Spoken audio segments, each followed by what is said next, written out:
Crickwing by Janelle Cannon. Far below the great forest canopy lies a shadowy world that many insects call home.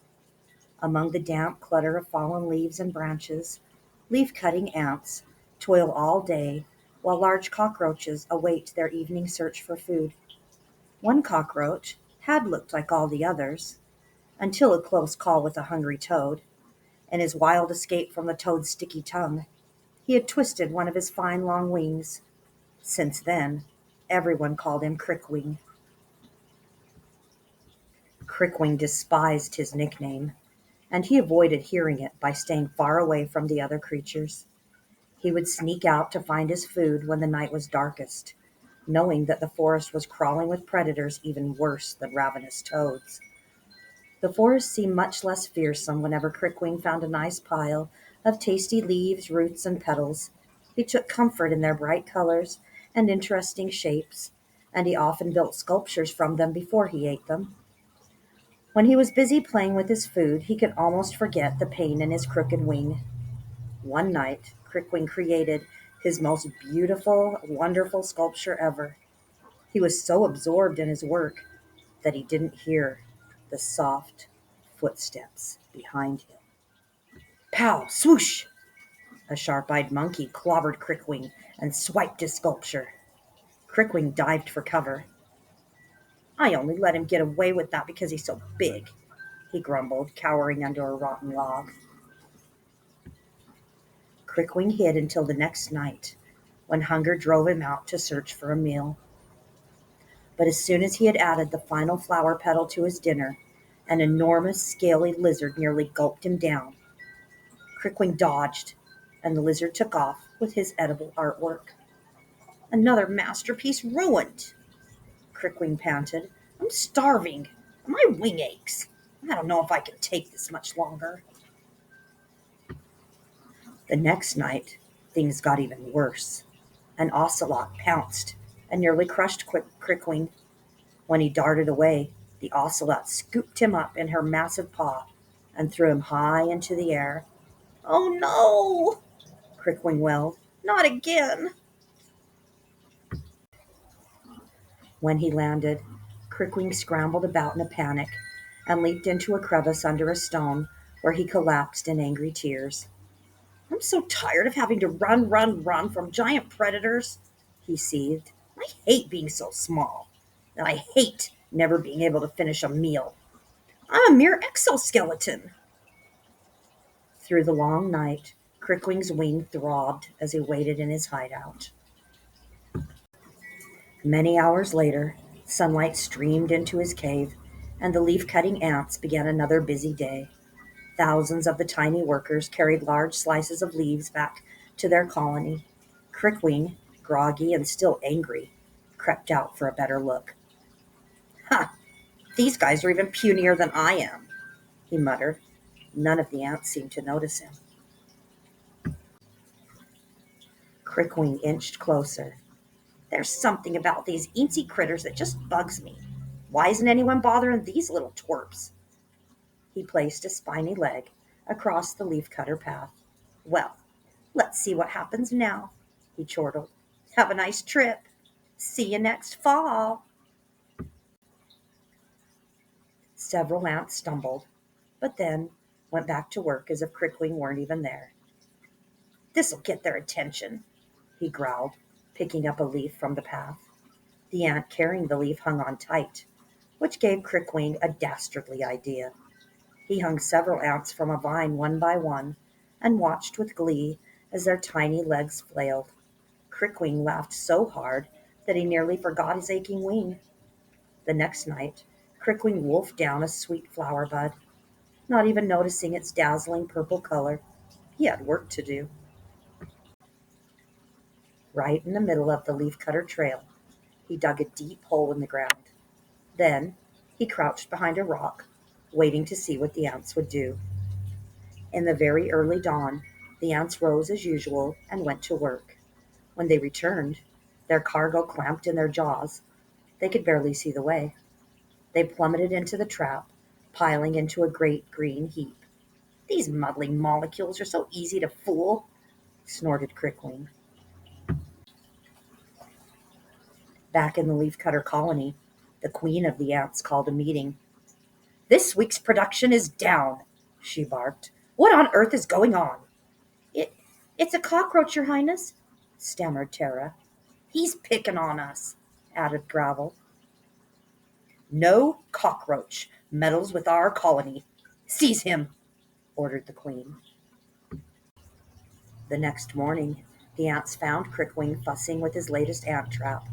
He had no chance for escape, as thousands of leafcutters swarmed over him, dragged him back to the ant hill, and marched him down its dark, winding corridors.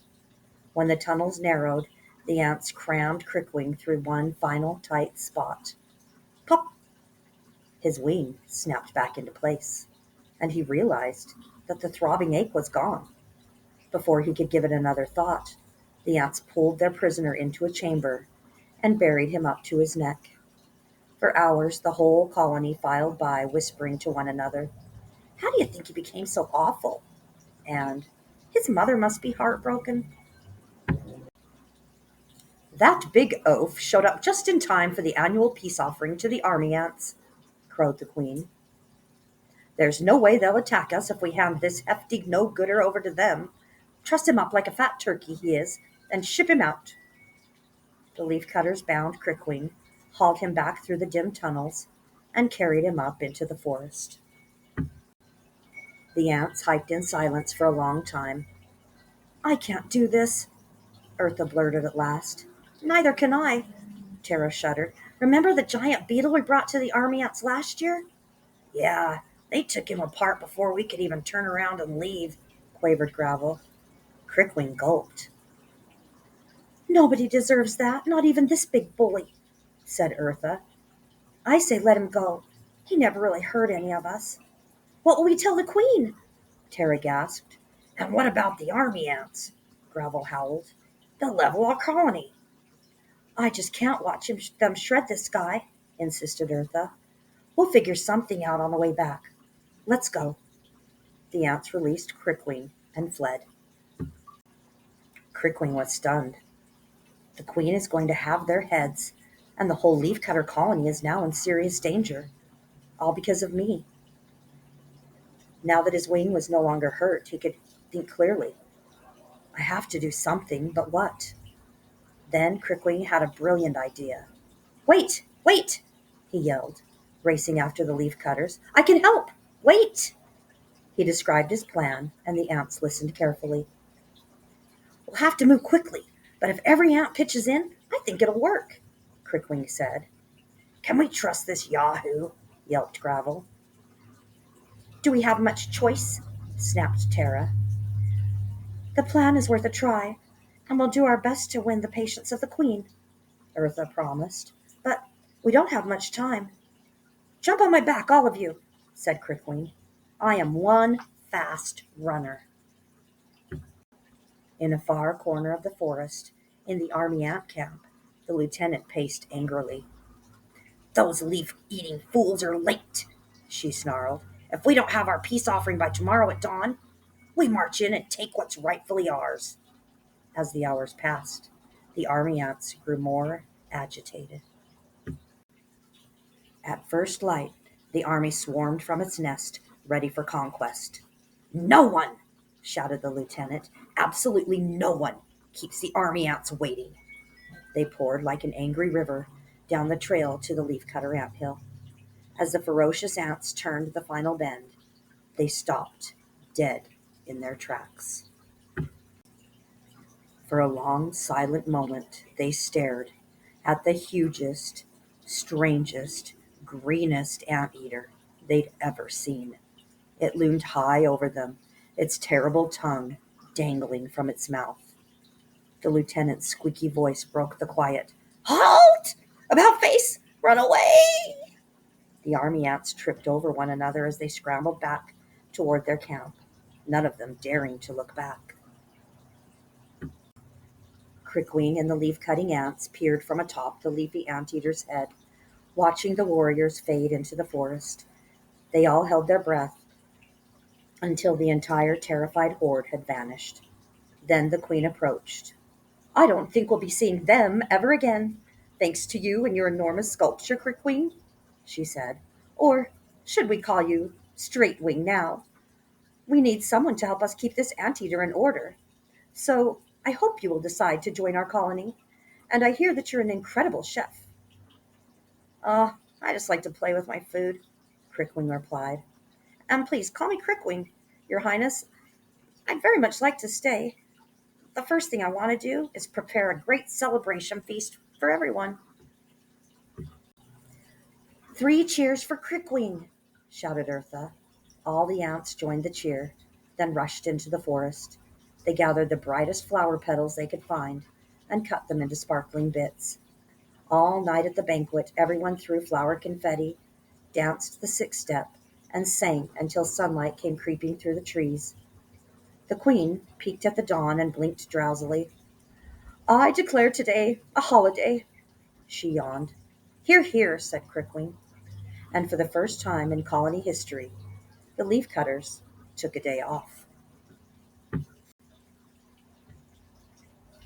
Cockroach notes. The world holds nearly 4,000 species of cockroaches, and new ones are continually being discovered. The differences between them are amazing. The variety in size alone ranges from a 4-inch long giant one to a 1/8 inch long cockroach that hitchhikes on the backs of leaf cutting ants. Some roaches are bright green, and some look like ladybugs. Some have beautiful stripes, and others have bright orange rumps. One extraordinary cockroach is amphibious, which means that it spends much of its life diving in ponds and rivers, eating decayed leaves, dead fish, and algae. Although cockroaches seem outrageously abundant, the tuna cave cockroach in Puerto Rico is in decline and may soon be added to the endangered species list. Most cockroaches live in the moist, warm regions near the equator. Rainforests shelter thousands of species, which live everywhere from the floor of the forest to the canopy. Some cockroaches endure the extreme heat of parched deserts, while others manage to exist in frigid climates. Although few species are native to colder regions, humans have unwittingly expanded the insect's habitat into those areas by building places full of the warmth and food that help cockroaches thrive. The common cockroaches that many people have grown to fear and hate represent just 5 species: German, Oriental, American, brown banded, and smoky brown. Globally, about 50 additional species are considered pests, less than 1% of the total roach family. The remaining thousands of species are content to live far from people, as they have for millions of years. Most eat fallen leaves and fruit, and their droppings help nourish the soil. Some pollinate flowers. Many jungle dwelling animals consider the cockroach a delicious, high protein snack. Considering how long these well designed bugs have survived on Earth, it is easy to see that we humans invaded the cockroach's pantry long before cockroaches ever entered ours. Ant notes. There are about 8,800 and counting species of ants in the world. Native species live nearly everywhere on the planet except Antarctica, Iceland, Greenland, a Polynesian island, and other small islands in the Atlantic and Indian Oceans. And non native ants have migrated even to those regions. Ants are among the planet's best earth movers. Their tunnel building activity loosens the soil, making it easier for plants to grow. Many ant species help the spread of vegetation by dispersing seeds. Their underground food storage nourishes the soil. A colony of leaf-cutting ants can displace about 80,000 pounds of soil when building its massive nest. The nest's tunnels and chambers, as deep as 18 feet underground, can shelter millions of ants. One might assume that leafcutters gather foliage simply because they like to eat salad. Not so. Leaf-cutting ants eat fungus, not leaves. In fact, they are very sophisticated farmers. The largest ants go out into the forest where they use their sharp, powerful mandibles to slice off dime-sized pieces of leaves. They return to the colony where smaller ants take over and cut the leaves into even smaller pieces. The tiniest ants then cut the pieces further and use them to feed a fungus that grows nowhere else except in the leaf cutter's underground caverns. The smallest ants perform complex weeding tasks and carry antibacterial agents to keep their crops productive and free of disease. The entire colony feeds on the nutritious fungus. Army ants live in forests from southern Mexico to Brazil and Peru. These migratory warrior like insects are known for their spectacular hunting technique. During a hunting march, hundreds of thousands of army ants swarm across the jungle floor, consuming every creature that they can capture. The huge band of ants stirs up everything in its path, including many varieties of insects. Antbirds follow the army ants and gobble up fleeing bugs. A certain butterfly follows the antbirds, feeding on the bird droppings. Many flies hover nearby, picking off any unclaimed prey. As with many species of ants, army ants vary in size and color, depending on their role in the colony and their stage of development. Most are hunters. The majors, large soldier ants that sport huge sword like mandibles, march on the sidelines to protect the hunters as they search for their quarry. Other workers help feed the majors because their great jaws are adapted for fighting, not eating. Unlike most ants, army ants do not build nests. When night falls and it's time to rest, the entire colony of ants gathers into one big clump, called a bivouac, usually protected by a tree. It takes a lot of food to feed a large army ant group, so they hunt daily. When it's time to raise their offspring, the ants camp for a while, using their bodies to shelter the queen and the young. When the new workers are ready, the army ants go marching on.